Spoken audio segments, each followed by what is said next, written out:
శబరిమల యాత్ర ఎందుకంత ప్రత్యేకమో తెలుసా? అది కేవలం ఒక దర్శనం కాదు, మనిషి తనలోని బలహీనతలను ఒక్కొక్కటిగా వదిలే ఆధ్యాత్మిక ప్రయాణం. శబరిమలలోని 18 మెట్లు ఒక సంపూర్ణ సాధన మార్గం. మొదటి 5 మెట్లు పంచేంద్రియాలు, ఇవి కలిగించే కోరికలను నియంత్రించాలి. తర్వాతి 8 మెట్లు అష్టరాగాలు, వాటిని వదిలిపెట్టాలి. తర్వాతి 3 మెట్లు త్రిగుణాలు, వాటిని దాటి జ్ఞానం వైపు సాగాలి. చివరి 2 మెట్లు విద్య మరియు అవిద్య, రెండింటి స్వరూపాన్ని తెలుసుకోవాలి. అంటే ఈ 18 మెట్లు ఎక్కడం అంటే మనలోని చెడు అలవాట్లు, ఇంద్రియ వాంఛలు ఒక్కొక్కటిగా వదిలేస్తూ మెట్టు మెట్టుకు పవిత్రమవుతూ చివరకు పరమాత్మను చేరుకోవడం.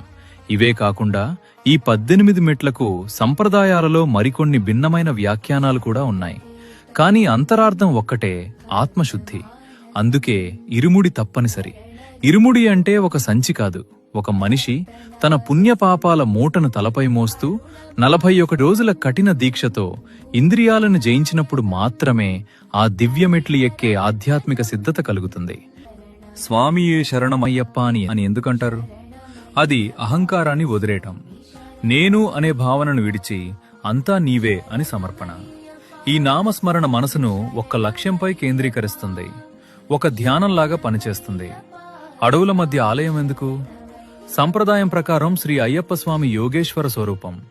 యోగి అంటే లోక అలజడి, ఆడంబరాల నుండి దూరంగా ఉండేవాడు. అందుకే ఆలయం అడవుల మధ్య స్థాపించబడింది.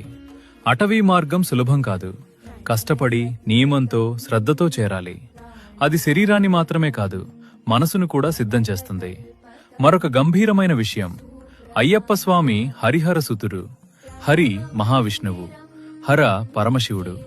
మహిషి తీవ్ర తపస్సు చేసి బ్రహ్మదేవుని వద్ద వరం పొందింది, శివుడు మరియు విష్ణువు కుమారుడే తనను సంహరించగలడు అని.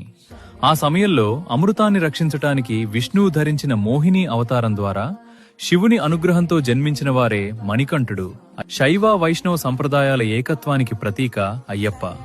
స్వామియే శరణం అయ్యప్ప.